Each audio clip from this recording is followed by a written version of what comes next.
Okay, Deb broke my mom's garage. I wanted to get a video out before I go on my live for the night. Obviously, most of my closest followers that I have, which are a lot of them, have noticed I haven't actually got a message about it. I haven't been making a lot of videos in the past 2 days. So most of you that have followed me the longest know what that means. It means I probably am depressed. It was really hard yesterday to even get through my YouTube live and my TikTok live last night, but I just chalked it up and just had to do it. But yesterday, my divorce was final.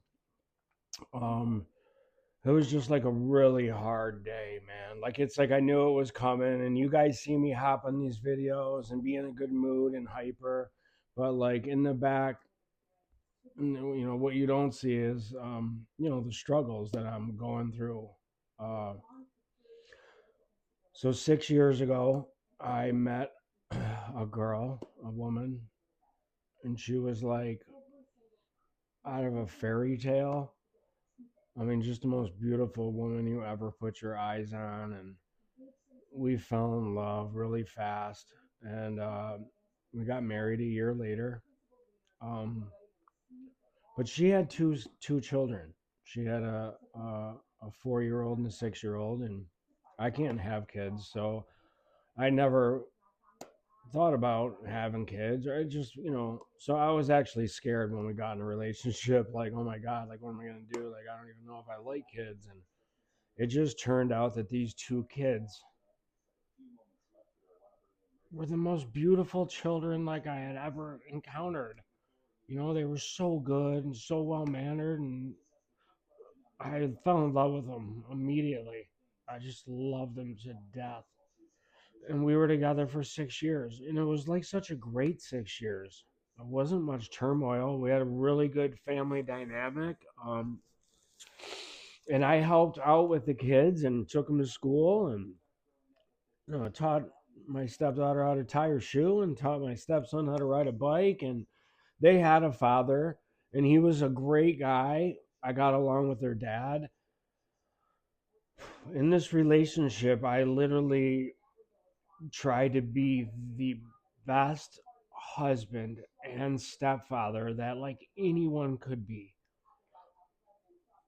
And I was.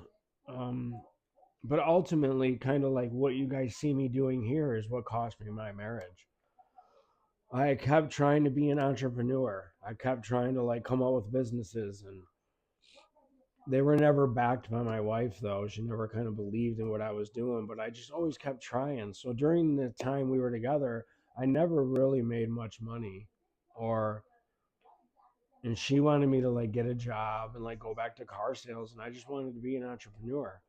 And we had a successful business. She owned a very successful business, and I helped her on that business and helped build the websites and do work at the business that we owned. And I picked up the kids and I took them to soccer practice, and I did everything so my wife could continue to build her business.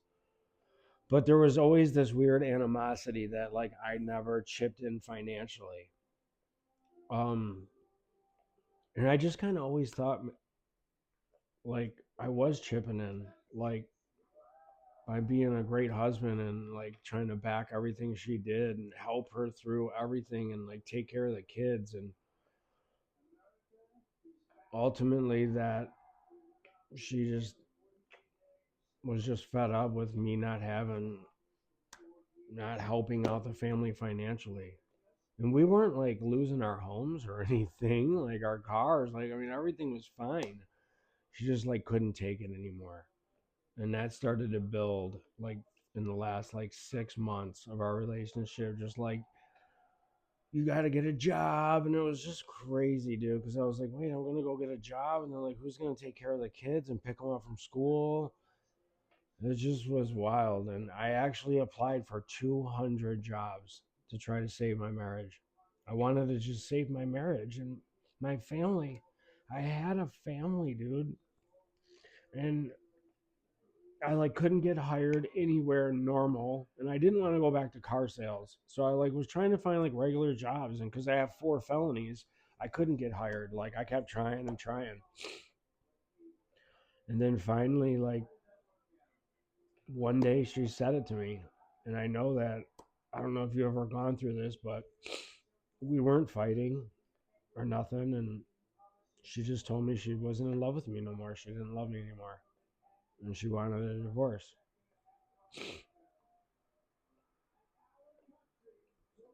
It was like, it was one of the hardest things I ever had to hear in my life, dude. Like, I didn't, and I knew it was serious because, like, we weren't like arguing or fighting. It was just like calm. And then it escalated like within a week. Like, she's like, I don't love you anymore. You got to get out of this house. You need to leave. And then she was very, very mean to me. It was horrible, dude. I would ask her, like, why are you being so mean to me? Like, I'm sorry that I'm not working. She's like, you're a loser. And just, it was really bad, dude. It was bad.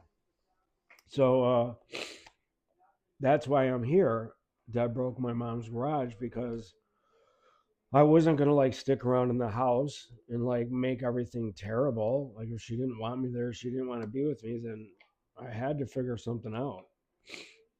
So this is what I figured out, to get in my car and drive to my mother's because I had no place to go.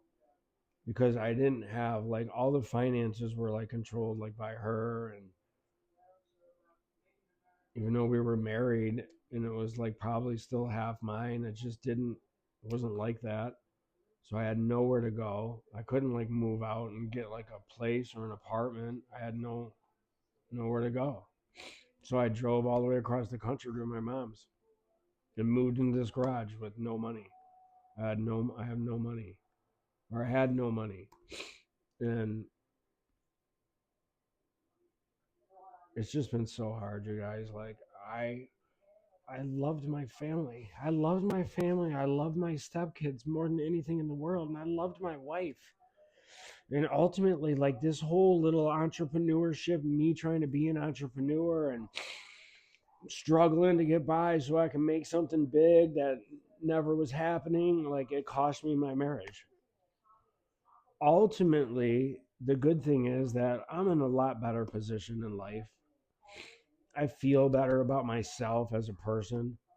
I have the people that I talk to on here in my DMs and all these great messages of people believe in what I'm doing and want me to see me keep going and buying my merchandise and buying my hats. If I had this while I was with my family, I feel like I could have took over the world. But I don't have my family anymore, and I have to pick myself up. And I wanted to make a video because I told everyone I'd be very honest and truthful about who I am and what's going on in my life. So sorry I haven't been making content, but I go live in an hour or in like I don't know what it is, maybe 45 minutes. So if you guys catch this, please catch my YouTube live.